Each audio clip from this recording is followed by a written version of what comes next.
Bonjour à tous et bienvenue sur le plateau de la Tribune Business. J'accueille aujourd'hui Emmanuel Lecause. Vous êtes le directeur général de Minco. Vous travaillez dans le secteur du logement, mais pas n'importe quel logement.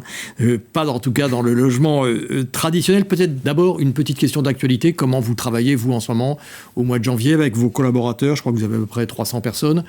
C'est compliqué, le télétrtravail, ou au fond, vous y êtes habitué? Alors, on avait déjà eu une première expérience du télétravail, qu'on avait organisé un petit peu de façon spontanée.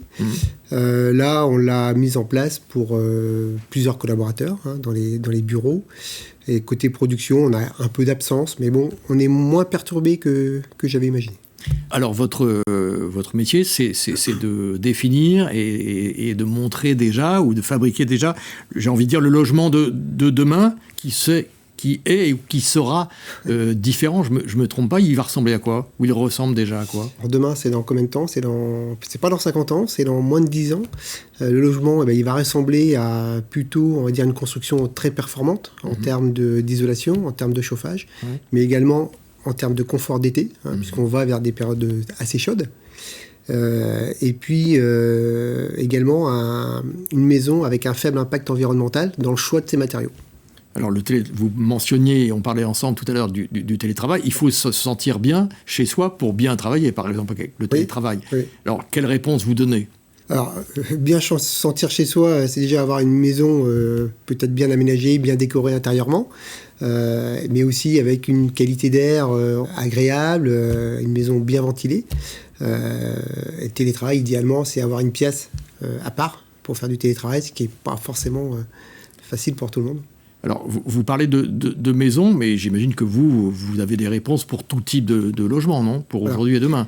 Aujourd'hui, on intervient sur l'habitat individuel, sur la maison individuelle, mais également sur le logement collectif, ce qu'on appelle les grands logements, les grandes hauteurs. Actuellement, par exemple, on réalise avec nos partenaires une tour de 53 mètres de haut sur Lyon, en bois. Voilà, sur le type de logement sur lequel on peut intervenir. On intervient toujours sur du logement traditionnel, bien évidemment, mais on voit bien que la migration est en train de se faire assez rapidement. Alors c'est vrai que vous êtes au cœur de l'actualité, migration, évidemment, confinement, encore l'année dernière. Donc ça veut dire que vous êtes, je dirais, un peu, entre guillemets, les chanceux de cette séquence-là, mais j'imagine que faire du développement durable, avec des matériaux, je dirais, préférables par rapport à ce qui se passait avant, j'imagine que ça a aussi un coût.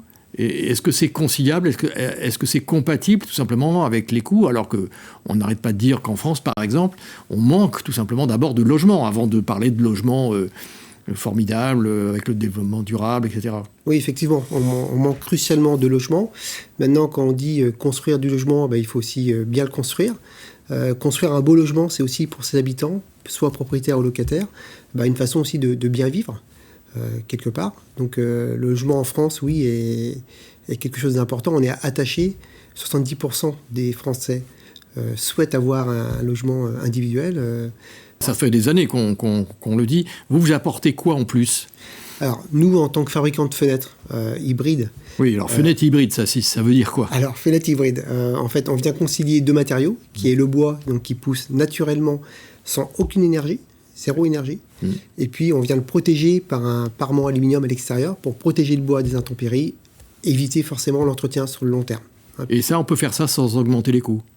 Ça, aujourd'hui, comme on a beaucoup industrialisé notre process, aujourd'hui, on est, par rapport à une fenêtre métallique, on est environ dans les mêmes coûts, tout à fait. Donc c'est vrai pour les particuliers, c'est vrai pour les entreprises, j'imagine également. Oui. C'est vrai dans les métropoles et en dehors. Tout à fait. Alors, vous portez haut donc cette valeur environnementale, la gestion des ressources, par cet exemple de fenêtre hybride. Ouais. J'imagine que vous n'êtes pas tout seul sur le marché.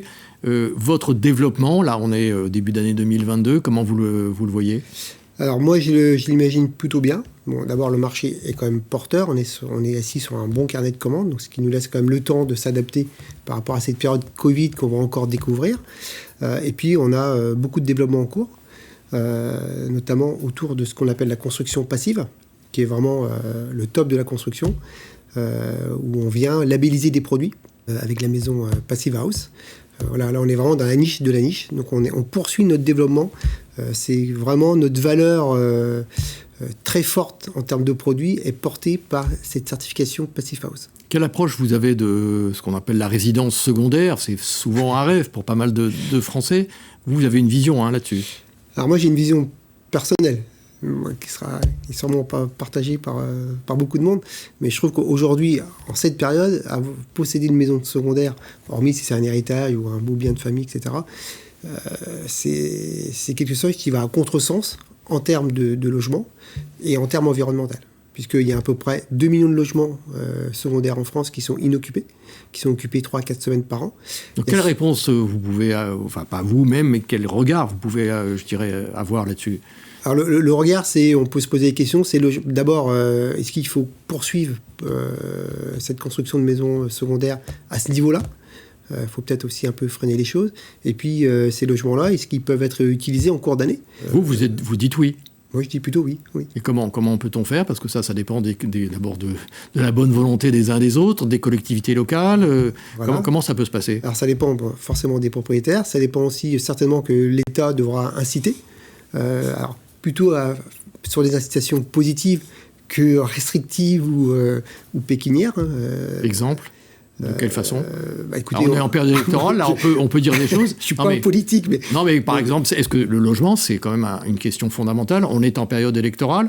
Est-ce que vous pouvez imaginer que cette question-là puisse être tout à fait, je dirais, dans les débats électoraux? Elle est légitime. Complètement légitime. Quand on dit qu'il nous manque tous les ans 500 000 logements, pour lesquels on n'arrive pas à... Alors qu'est-ce qu'il faudrait faire?